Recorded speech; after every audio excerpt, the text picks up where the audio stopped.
Крым – это целый мир в миниатюре. Он настолько многолик, что поездки в разные его концы похожи на путешествия по разным континентам. Я беру свою фотокамеру и отправляюсь в долгие прогулки по полуострову для того, чтобы самому увидеть все его исторические памятники и запечатлеть их поразительное многообразие. Этими впечатлениями хочется поделиться с каждым. Поэтому в эфире телеканала АТР приглашаю вас на прогулки по Крыму. Прогулки по Крыму с Алексеем Гайворонским. Давайте вместе откроем эту землю.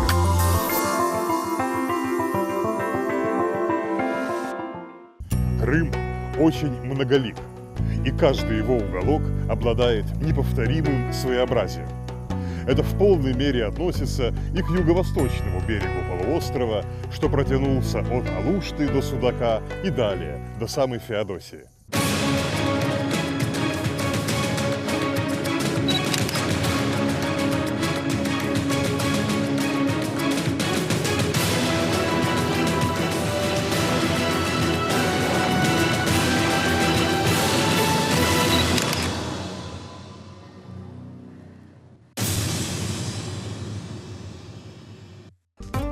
Здешние пейзажи сильно отличаются и от степных, и от южнобережных.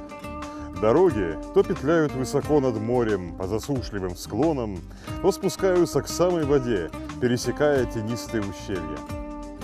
Этот край не столь богат пресной водой и потому всегда был менее населен, чем южный берег Крыма. Тем не менее, здесь издавна существовало несколько крупных деревень. Куру-Узень, Туак, Ускут, Капсихор, Кутлак располагались у моря, а Улу-Узень, Арпат, Айсерес, Шелен и Ворон в прибрежных горах. Внешний облик этих деревень был очень колоритен и заметно отличался от сельского пейзажа в других местностях Крыма. Плосковерхие домики лепились друг к другу у скал, и крыши нижних рядов домов служили верандами для верхних. Сегодня подобных картин мы уже не увидим, ведь села Юго-Востока сильно изменились за советское время.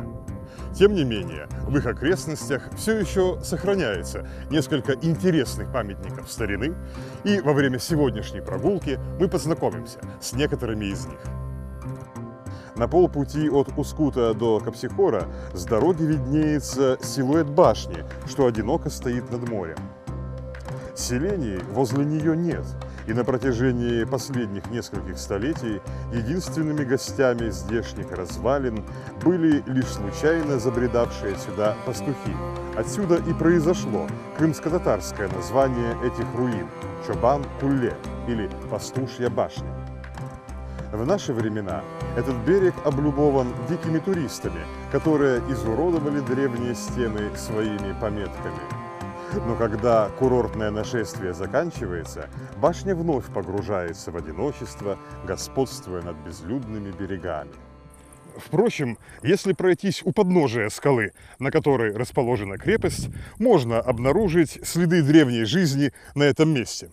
Например, эти обгорелые кирпичные арки, которые сейчас используются пляжниками как отхожее место и свалка мусора, не что иное, как древние гончарные печи. В византийские времена в них обжигали горшки, кувшины из глины и тому подобные изделия. Как выяснили археологи, возраст этих печей около 1200 лет, и в прежние времена в этой местности их было около 20. Земля возле этих печей сплошь покрыта осколками битых глиняных сосудов, и толщина этого слоя, скопившегося за сотни лет, достигает целого метра в глубину.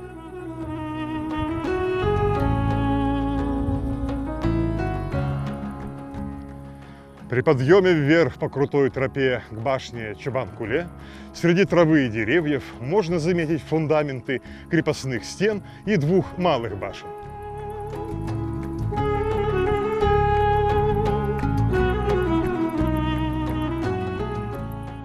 Они уже давно сравнялись с землей и заросли травой, но все же позволяют понять, что Чобан-Куле изначально стояла не одна, а посередине обнесенного крепкою стеною двора. Само здание старой башни изначально было трехэтажным. Нижний его этаж использовался как цистерна для воды. Средний с окнами-бойницами и дверью, куда с земли вела деревянная лестница, мог служить складом для оружия, а верхний, третий этаж, в наши дни уже разрушен, но в прошлом он был увенчан круглым сводом и зубцами по краям. В нем, вероятно, и располагались жилые помещения. Толщина стен башни не одинакова в разных местах. Со стороны моря, где подступы к башне защищает сам обрыв, их мощность равна примерно 2 метрам. Зато со стороны суши, откуда более вероятно наступление противника, толщина стен достигает 4 метров. При раскопках на Чубан-Куле археологами были обнаружены наконечники стрел, арбалетов, ядра для баллист и бомбард, металлические пластины от доспехов, то есть образцы западноевропейского вооружения. И такие находки вполне понятны, если знать, что загадочные развалины Чубан-Куле – это на самом деле остатки генуэзского замка, который прежде назывался Тассили.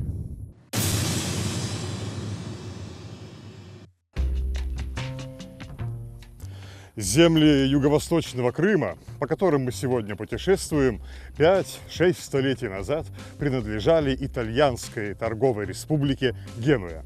В прошлых сериях прогулок по Крыму я уже рассказывал о других генуэзских крепостях в Крыму – Кафе, Салдае, Чимбала. Замок Тассили тоже был одной из них, хотя и наименьший по размеру.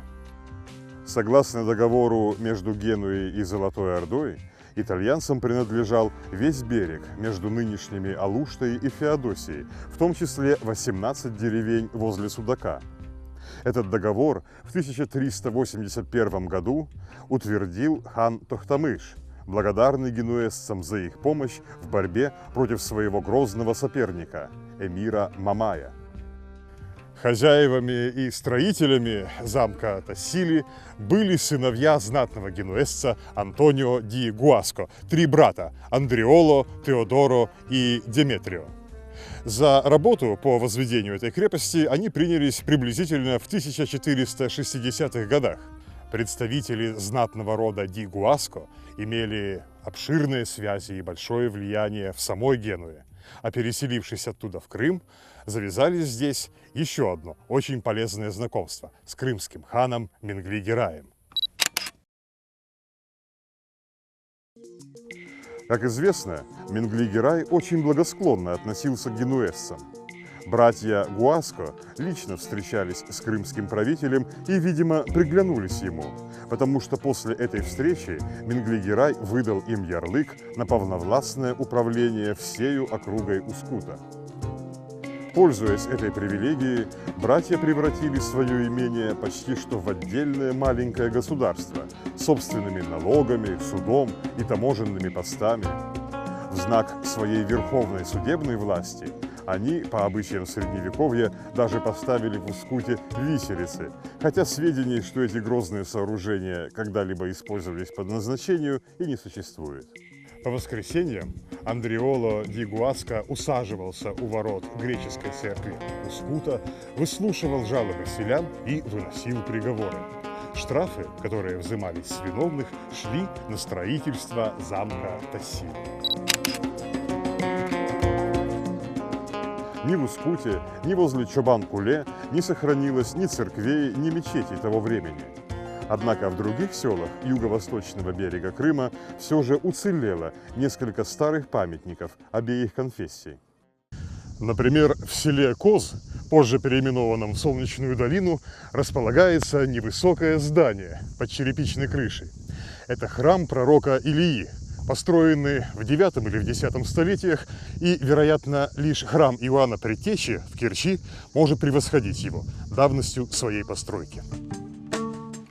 А вот еще одна культовая постройка – мечеть в селе Отуз, нынешняя Щебетовка.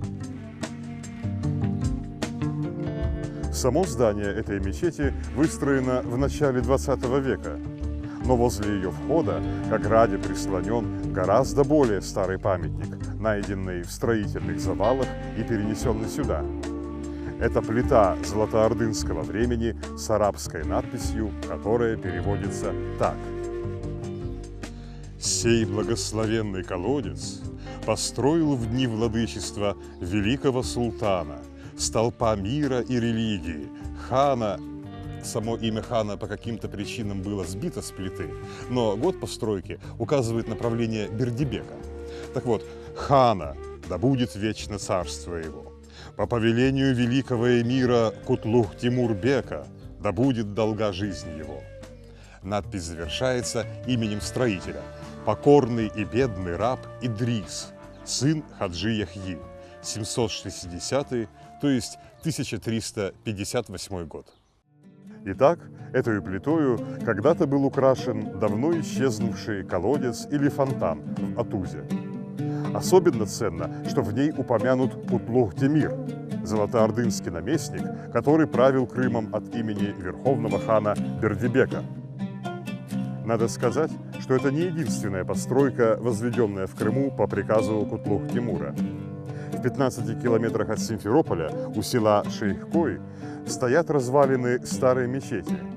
Еще в начале 20 века на ней тоже сохранялась плита с надписью, где упоминался хан Бердибек и эмир Кутлук-Тимур. Даже год на плите стоял тот же самый, 1358. Видимо, Кутлук-Тимур ставил перед собой задачу возвести различные общественные сооружения в разных уголках Крыма. Кое-что известно и о строителе колодца Идрисе. Он происходил из семейства шейхов, что проживали при обители дервишей здесь, в Отузе. Надгробия этих шейхов простояли в Отузе вплоть до советского времени. Согласно надписям на этих надгробиях, среди отузских шейхов были и приезжие. Одни происходили из турецкого города Конья, а другие, и в частности предки Идриса, из Ирака. Можно добавить лишь то, что, по мнению исследователей, именно казне Кутлук-Тимура мог принадлежать знаменитый ордынский клад, найденный под Симферополем в 1967 году и содержавший более 2,5 килограммов изделий из золота, серебра и драгоценных камней. Среди прочих сокровищ в нем присутствовал и итальянский пояс из золота и серебра. Вероятно, это был подарок венецианцев, которым Кутлук-Тимур в 1358 году разрешил поселиться и торговать на побережьях Судака и Коктебеля. Однако давайте вернемся обратно в Чобан-Куле. Андриоло, Теодоро и Деметрио так и не успели до конца достроить свой замок. В 1475 году их земельный удел, как и все прочие генуэзские владения в Крыму, был завоеван Османской империей. На стенах замка Тассили не обнаружено следов ни обстрелов, ни пожаров. Это значит, что его владельцы, оценив бесполезность сопротивления огромному войску, покинули крепость заблаговременно еще до прихода турок.